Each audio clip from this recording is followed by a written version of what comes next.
Hi folks, my name is Robert Reynolds and we are here today to talk about the legacy combines and the service and performance of the combine. So let's start over here with the feeder house. Take off a couple shields.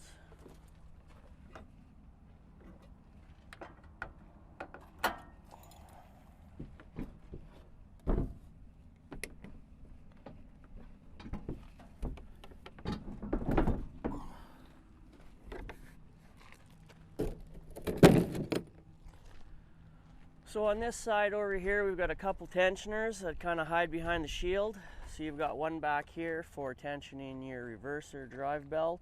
On these tensioners, they've got a stepped gauge. So you want to adjust the back of the washer so it sits at this back step. Once it stretches out to this side of the gauge, then you want to adjust it back so that it's kept to that back step. That's the spec that they give you before the belt will start to slip.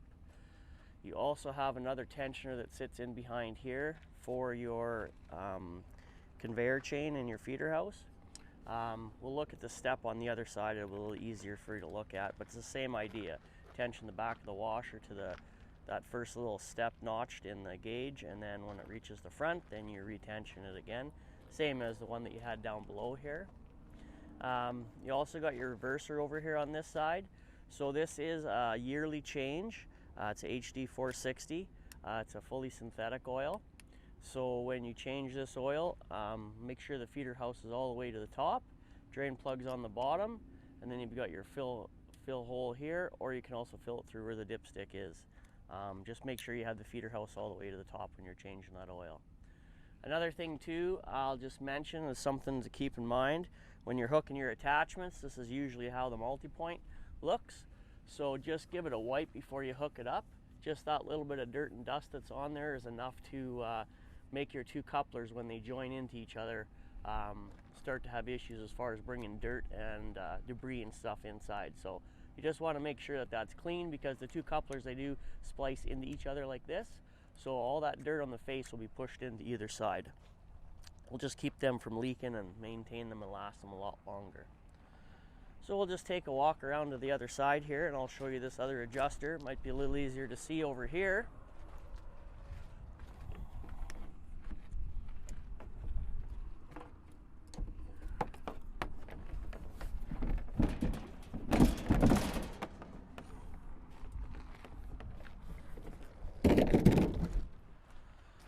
So this here is the adjuster that I was referring to on the other side, and you can see as this one here is out of adjustment a little bit. You want the back of the washer to be adjusted back to this first step. Then once the back of the washer has reached the front of that step, then you need to readjust it and tension it up again. This side here, you also have your feeder house drive chain. So this is another one that kind of gets overlooked because it's behind a cover, so lots of people don't take the cover off and look. But this guy here is tensioned fairly decent. So just see, with the force I'm putting up is just enough to lift it off of there. So that's about the correct tension. Your tensioning bolt is here. So lots of people don't realize, but there are hole slots straight in behind, so you can put a straight bar in there and push that gear forward to help you hold the tension while you're tightening the bolt down. And that is kind of it as far as the feeder house goes for adjustments. The only other one thing I would like to point out is underneath the feeder house, you do have this arm here that holds your transition plate, your feed plate. So this is something just look at every once in a while to make sure that you don't have a big gap in between here. If you do, you've got two bolts that are on a cam on this side and the other side. If you loosen the nut off and turn the bolt, it's a cam mechanism, so it will push this up tighter. Just make sure that you don't have a gap on here or the other side, or you could be losing a little bit of grain as you're harvesting. And that's as far as the maintenance, as far as the feeder house goes. We will go around to the other side and open that side up and have a look there.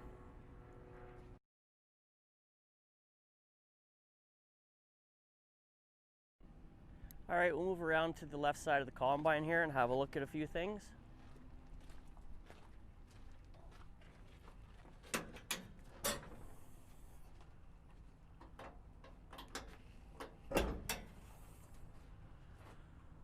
So there's a couple grease nipples over here I'll just start off showing you that kind of hide a little bit so people don't realize that they're there. So you've got one that sits up right underneath here on the back side, and that is your grease zerk to grease your discharge beater bearings. You've also got one that kind of hides up here that is a grease nipple for your turret. So when you're unloading auger in and out, it gets greased. You also have another one that sits straight up here for your drive shaft, so that it greases those splines, so that drive shaft, when it's moving back and forth, those splines stay greased. Makes it easier to come apart. Another one that's kind of hidden is one that sits up in here, right up inside by this bevel gear, and you might not be able to catch that on the camera, Nathan, but it sits right on the front side of this bevel gear here. So that's kind of another one that gets missed a little bit.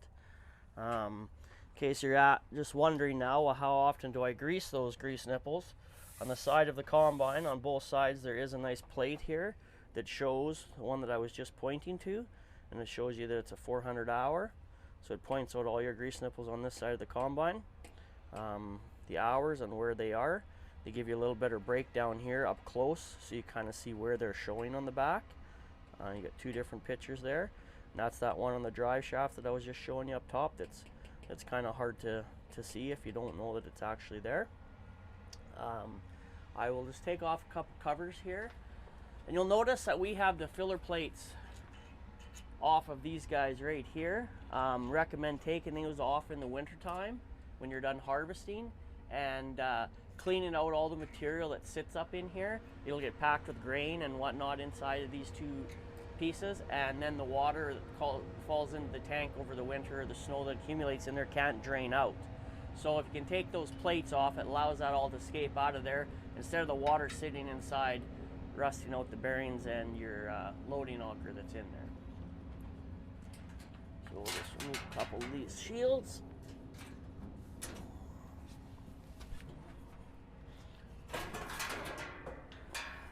Set these over here so our cameraman doesn't end up having a little tripsy.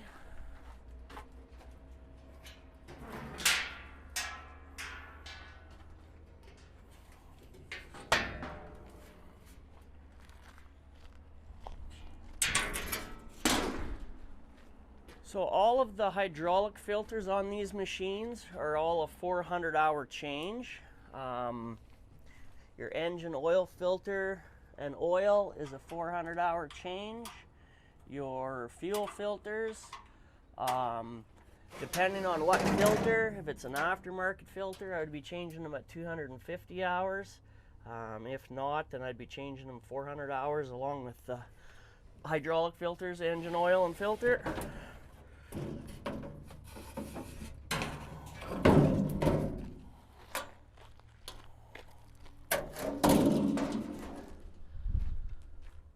So we have another grease nipple that sits back up in here, which is also a 400 hour grease on your fan drive. So you've got one here, and you've also got one on the other side. There's also one that sits up here in behind this electromagnetic clutch right on the shaft. It always seems to stop conveniently, so the grease nipple's facing forward, but there is one that's there, and that is just a yearly grease nipple. So just give it 1 or 2 shots a year. That's all that needs to be done. It's just to grease those splines for that shaft that comes through into your clutch. Also on the final drives, there are a grease nipple on each final drive. They are a little bit difficult to get at. You've got to come around to the front side on that side, on the rear side on this. This one doesn't have duals on it, so it's a little easier to get at, but they are a 50 hour grease on the final drives. And Nathan, I'll get you to go around to the front here.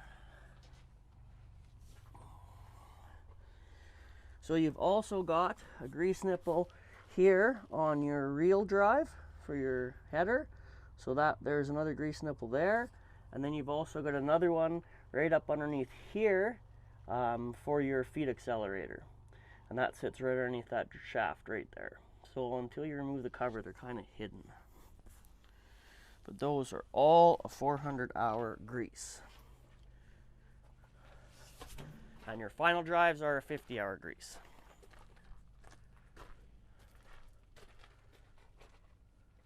I think that is pretty much that for the front side here. So we'll come back here to our drive. So on our separator drive, you can see we have a plug here. And on this side over here, we have a grease nipple. So the reason you have a grease nipple on one side and a plug in the other is because this grease nipple here will be a 50-hour grease, as it shows right here on the sticker on the combine. So you've got one that's a 50-hour and you got one that's a 400-hour. So the 400 hours are one with a plug in it. So what you do at 400 hours is you pull the grease nipple out of here and pull the plug out, stick it where the plug is. Now to grease that guy, as you can see on the picture, you can see quite a bit of the piston here sticking out. So the way that it is here now, you want to see as much piston as possible. So you close these shivs right up as far as they will go, which should have speeded the machine right up. Once you've done that, then you can grease these. The reason that I say that you want these shivs closed as tight as you can is because now you have closed that gap, that cavity in between the shivs. So when you're greasing it, you're not going to overfill that cavity. If you overfill the cavity when this is opened up all the way, what happens is when you close those shivs when you're running it, that grease now has nowhere to go. It has to start pushing it out through seals, and it will start to leak. So always make sure that your cylinders are closed all the way before you grease it. So give it about 4 or 5 shots here, and on the grease zerk, same thing, about 4 or 5 shots there. But make sure you take that out, put the plug back in, and put the grease zerk back where it started. Don't leave it in the 400-hour one, or guys will think that's the 50-hour and start greasing it, and that will just create a lot of havoc down the road, and nothing good will come of that. You also have a tensioner up there for your drive chain for your unloading auger. It does not have the stepped gauge on it. It is just a straight gauge. That's kind of when they started to make that switch, was on the 70 series. So again, you'll just take the washer, bring it down flush with the gauge. Once the washer has stretched within about 1/4 of an inch, 1/8 of an inch past, retension that back down so that the washer is flush with the gauge. Not quite as good a gauge as the stepped ones, doesn't make it quite as easy to see, but it still does the purpose. So you also have another tensioner right here for your discharge for your chopper. So that one does have a step gauge on it. So again, down to the first notch, and once the belt is stretched enough to take it to the end of the gauge, then retighten it and bring it back down. Nathan, I'll have you come around in here and we're going to take a shot up underneath that shield, because there is a tensioner back there that a lot of people forget because that shield is there. So here is your tensioner, and what that tensioner is for your discharge, for your drive, for your discharge beater. That one's a fairly important one, because if it starts to slip and you start to plug up in the back of the combine, the whole thing just plugs from there all the way forward. So you don't really want to have that happen either. It's no fun to unplug. You have another one that's back here for on your chopper drive back here. And I'm going to take these shields off because there is something I need to show you underneath here.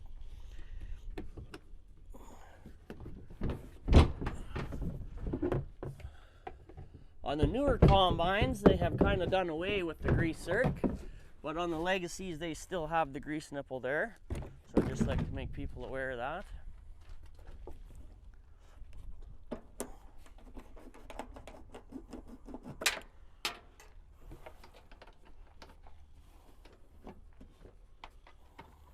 Again, this will be a 400-hour grease, so it's not something you're going to need to do every day. This is something that we would normally do when it's brought in for a Performax. And the service side of it, we would definitely grease all of these 400-hour ones for you. So there's a grease zerk that sits right up on the back side here. You can see where I'm pointing with my screwdriver. So you've got one there, and you've also got one on the other side for your chopper. Those ones there, I would just give 1 or 2 shots. I wouldn't over grease those guys. If you put too much grease into those, the temperature that they run and the RPM that they run it's just going to start to push grease out the seal, and you can actually do just as much damage to it by over greasing it as you could by under greasing it. So just be aware, just give them a couple of shots. And by the luck of the draw, this one stopped here just perfectly, so I can show you the hidden one that everybody seems to forget.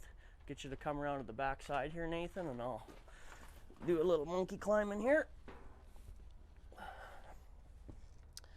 So inside this pulley, you've got a grease nipple that is right here, which there's a lot of people that don't even know that guy's there because you never see it. It does show it on the picture, but unless this is sitting in the right position, it's kind of hard to see. So that is another grease nipple that is there that gets overlooked lots, but again, it is also a 400 hour grease on that one. So like I say, if it's brought into the shop for Performax, we definitely would cover that for you.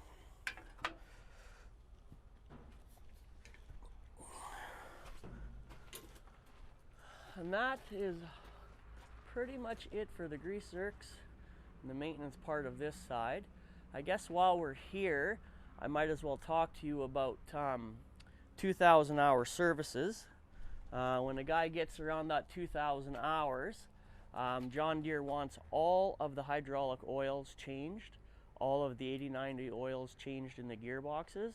So while I'm on this side, I'll just give you a couple spots where they are. So on your main engine gear case, you have 2 drain plugs that you need to drop it from. So you have a drain plug here on the back side, and then you have another drain plug up there that you can see fairly clearly on that one. So it is the same cavity when you're filling it, but it is segregated inside. So you can see that one plug is a lot higher than the other plug. You just won't be able to get all of the oil out the way that that transition between the two sides goes. So there is 2 places to drain that oil from. But again, that's on your 2,000 hour service. All right, we will go around to the other side here and we will start going through the stuff on the other side.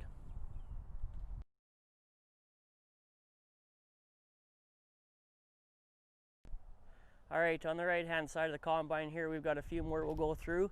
So this is the other grease nipple for your chopper that I was talking about on the other side. So you do have, like I said, one on either side. I did also forget to show you these ones on the other side, so I'll just show you on this side. So on the rear axle, you have 2 grease nipples here, one on the top and one on the bottom. You have one inside here to grease your bearing for your axle there. And then you've got one around on the other side here on the bottom of your tie rod. Nathan, if you just wanted to go around and get a shot of that one. So there's also one on the bottom of the tie rod there to be greased.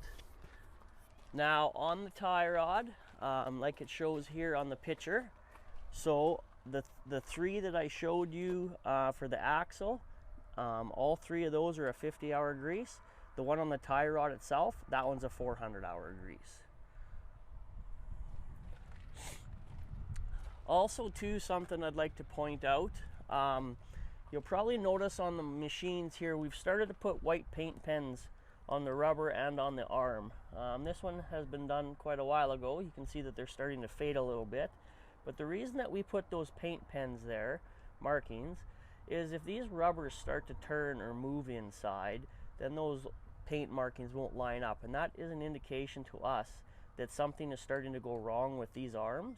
And once those lines don't mark up or line up anymore, then we know it's time to start changing those arms out before there's a internal failure going on inside your combine.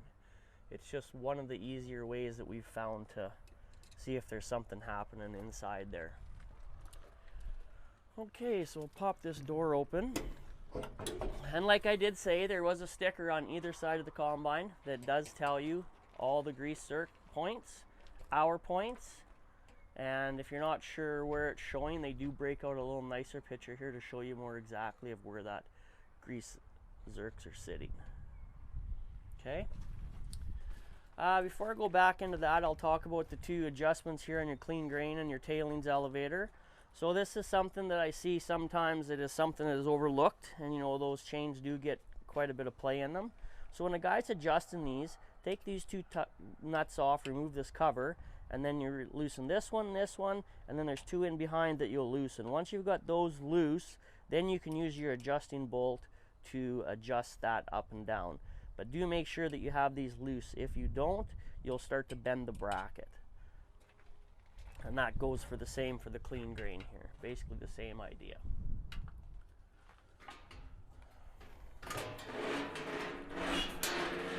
Take off a few more shields.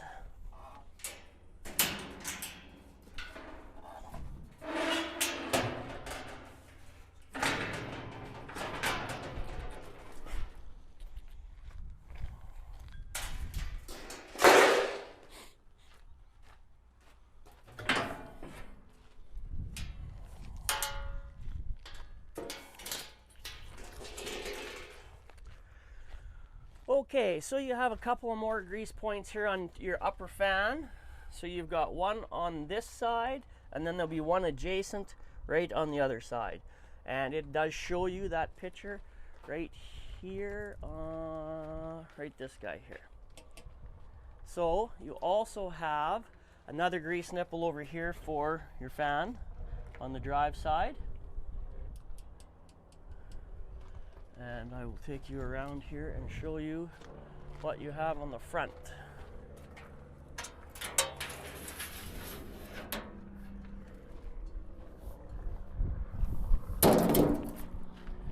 So you have two that are hidden up top here. You've got one here, and then there's one that sits right up here. A lot of people kind of miss those, being that they're kind of hidden in behind that cover. Then you also have, and I'll just slide underneath here, you also have another grease nipple here for your slip clutch.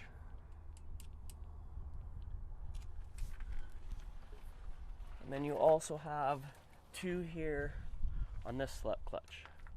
So this guy here, he's a 400 hour. So when you do grease this guy, I will only give him about one, maybe two pumps.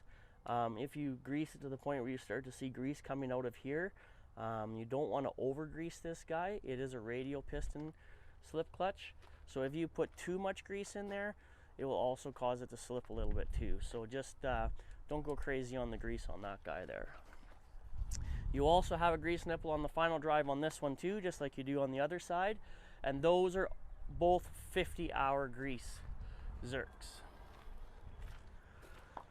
So we have a couple tensioners over here. So we have this tensioner here, which runs your slip clutch for your elevator. Here's your slip clutch up here. There is no grease nipple, it's a dried slip clutch. But I'll just show you a little rule of thumb that we kind of have here to tell whether this slip clutch is getting wore out or not. If you can't take your pinky and stick it in between there, then that means that it has slipped enough that it's wore enough material down inside that slip clutch is now starting to fail, and we really don't want it going off all the time and plugging up your elevator. So if you can't stick your pinky in there, chances are it's getting to the point where it's starting to get wore down.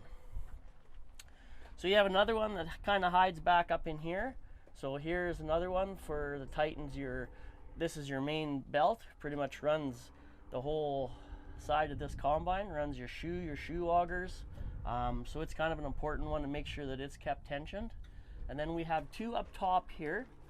So this guy here tensions your rear belt, and this one here tensions your front belt that runs your front drive for your chopper and everything. So those are two up in there that a guy kind of wants to keep an eye on too. And also, I'll just show you this chain here. So on this one probably is just a little bit loose. This block. Just loosen the nut off the block and you slide the block up that direction and it'll pull that chain just a little bit tighter. So I would tension that one just a little bit more than that. That one's just a little bit loose. And I think we've kind of covered one other thing that I would like to make everybody aware of. Nathan, you might want to back up to have a look at this. But that electrical panel right there, that guy is the famous one that will get a little bit of a hole in it. The plug will pop out or whatnot, and that is the mice's most famous place to get into your cab, is through that electrical panel. So if you happen to notice an open hole or one of those plugs has pushed out, just silicone it up so that they can't get in there. That seems to be a real a real sweet spot for them to get into the cab, and we know what happens once they get into the cab. It's not nice for anybody. I would just like to maybe go back around to the other side here for a second, Nathan, just to talk about these plastic separator covers. The other side is the more important side than this side.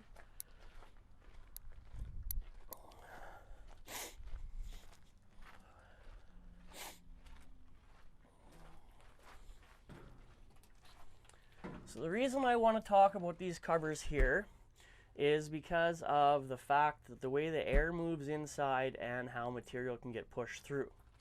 These covers have these little steel plastic tabs. They don't maybe look like they do a lot, but in reality they do. If these covers are put on here and installed properly, these little steel latches hold this from being able to do that. Once that moves just a little bit, you're blowing chaff and dust and straw all back up into your engine compartment. You got a lot of hot components back there, so you really don't want chaff and straw being blown back up and getting on your hot turbo and your hot engine. That's how fires start. So just make sure that those tabs are in and they're in place. It could be the little tiny thing that cost you from being able to finish harvest or sitting there on the side of the road, something smoking. All right, we'll go back around to the other side.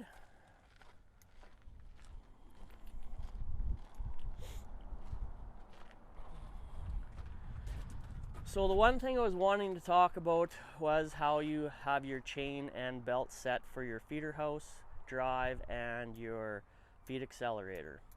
So this is set up right now so that it is in the slow speed. So we're on the small sprocket, which means that you're on the slow speed for your feeder house. And up here they have a sticker that shows your slow and your fast speeds. So on the bottom, you're on the big sprocket or the big pulley for slow speed, and on the bottom you're on the small for fast speed. Always keep your feed accelerator and your feeder house set to the same speed. For our area here in Medicine Hat, there really isn't many situations I've seen where we need to change that out into fast speed. I would say 99% of the time, leave your feeder house in slow speed and your feed accelerator in slow speed. One of the complaints that I have from customers that do have either or in fast speed or both, they have a lot of white caps and they're having a hard time getting rid of the white caps. What happens when you put this on fast speed is you are beating and breaking up some of the material right in the feeder house. And when this guy's on fast speed, if this was on slow and that was on fast, it does the same thing. You got a slow feed to a fast spin, things hit hard, it breaks. Once you start breaking that material into smaller chunks, it can't thrash properly in the separator. It needs that material on material to thrash properly. And that's usually the biggest cause for people saying I have white caps and I just can't get rid of it, is they've got this set on fast, or they have this set on fast, or both. So I know it says in the book from John Deere they recommend for small grains to be on fast and fast, but in our area that we have here, it just doesn't seem to work that way. I would say run it on slow and slow. Like I say, there's very rarely situations where we see that putting on fast speed helps.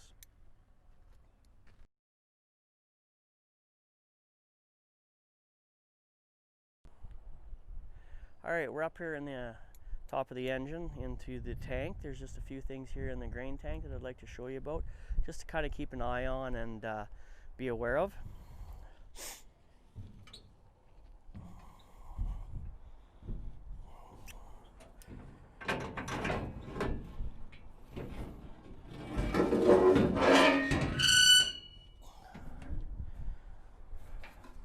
So on your loading auger, also known as bubble up auger,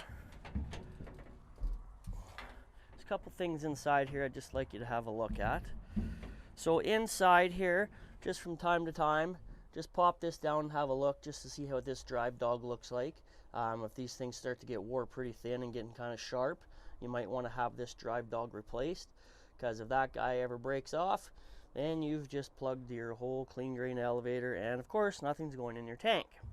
So you just might want to have a check about that every once in a while. Also, this plastic cover that's up inside here, what this is this is an impact plate. So when the grain is throwing everything across, it hits this impact plate. So that is helping the combine determine just how much grain is coming into your tank. So that's going to be where it reads how many bushels is coming in here. The air lights did holes that start to get wore through this plastic plate. Once those holes start to wear through, it starts to throw off this impact sensor, and then it can't read what's coming up in here properly, and you'll get an improper reading in the cab. Another thing too to watch here is on your moisture meter. This is just a rubber plunger, so it does wear. You know, there's a fair amount of dirt and abrasive material that's being pulled in here and being plungered up. So just look to make sure that this plunger is in good shape. If you start to see chunks being tore off or big gaps in between, you'll want to change that out. It's fairly easy to do. You just undo the 3 bolts, it pulls off, you put the new one on and put the 3 bolts back in. You don't have to pull the meter off to change it or anything. What will happen once material starts getting stuck in there, your meter will start to jam, and then you can either burn the meter out or it takes out the relay, and either way the meter don't work anymore, so you have no way of knowing what your moisture is for your material. So those are just a couple little things I just wanted to point out to let you know to kind of have a watch for.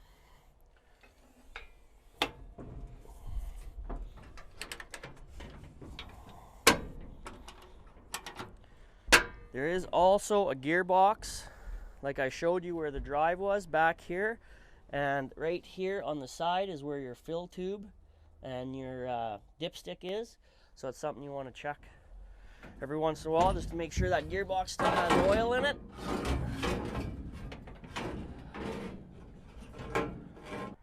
Okay, so I'm just going to show you on the back here of the rotor driven.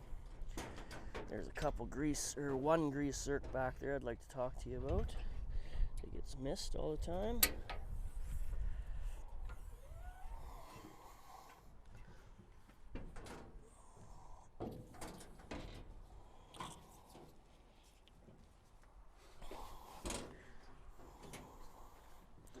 So on your rotor driven, on the back of the rotor, there is a grease zerk that sits, and you can kind of see it. It's on the right hand side, just barely sticking out there close to the shiv itself. That is a 50-hour grease. So you do want to grease that throughout the harvest. With this rotor driven drive on the back, you want to make sure that a couple times during harvest, or I would say a few more times than a couple, but during harvest, at least a couple of times, run your rotor so it's full speed all the way to the high end and full speed all the way to the low end. So open it up all the way and close it all the way. The reason I say take it to both ends of the speed spectrum is so that it allows that grease inside to move and be distributed in there properly.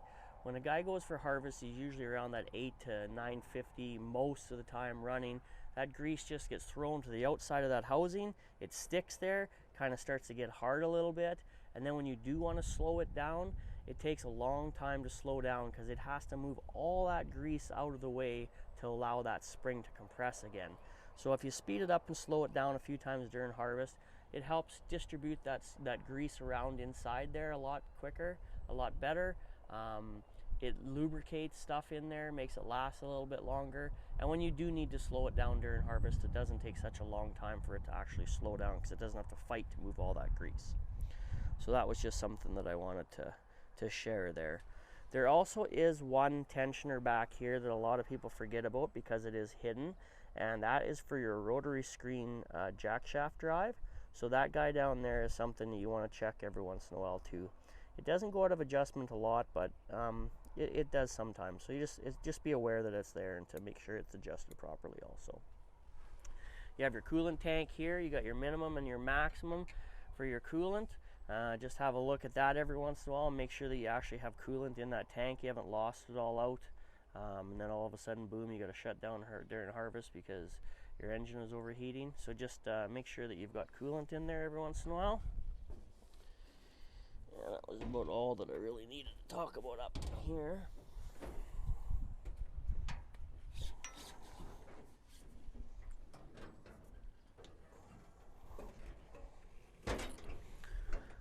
So you've got a few filters up here also. So you've got your oil filter here, and then you've got your two fuel filters. One's a canister, one's a cartridge. Those are 400-hour changes. So with your oil and filter, if it's a John Deere plus 52 1540 oil with a John Deere filter, you can go 400 hours. If you are using a non-John Deere filter and non-John Deere oil, then the recommended oil changes is 250 hours. This is also a hydraulic filter here, same as you have one down below. So there'll be 3 on this machine. Those are a 400-hour change. You have this filter underneath this canister here that kind of gets overlooked and missed. This is your charge filter for your hydrostatic drive. That is also a 400-hour change. There's your dipstick for your main engine gear case oil. And I think that kind of covers just our basic service stuff up in here. I will take you over to the rads. So this is something a guy should definitely be doing multiple times during harvest. We have lots of fine dust and dirt that floats around that gets sucked in here.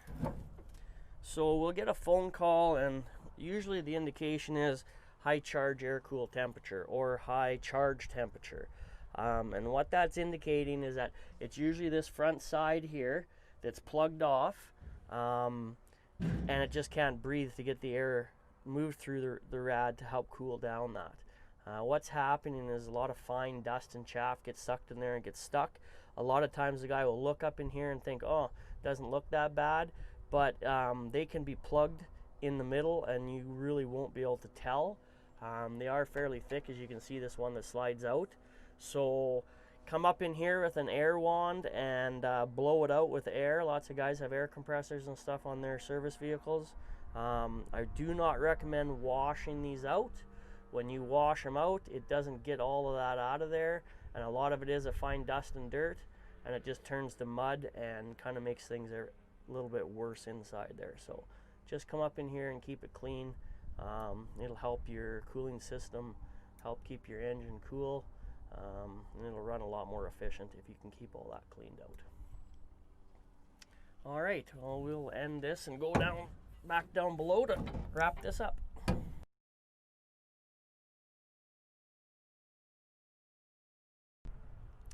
All right, just before we finish wrapping up our short video here, just want to mention a few things.